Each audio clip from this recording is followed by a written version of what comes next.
Goods program connects with local schools, elementary schools to high schools, where they have gardens going as part of the learning process.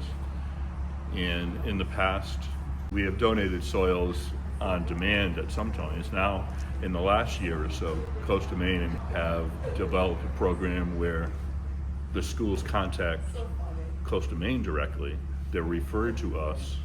We hand out the product for them. Everybody wins, and it's really created a lot of happy kids, happy teachers in particular, who in the past have had to buy stuff themselves. It's a great program. And our ability to have the school fill out an application for Correct. us, my ability to go online and actually place an order Yep. at a wholesale price, put their name on it, and then still connect you guys so you knew that person was going to come in and pick up Exactly. and what it was for.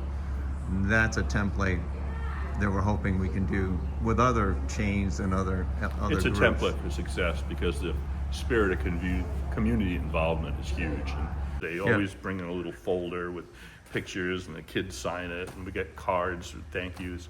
The involvement is there, back and forth. It's really cute. Got it.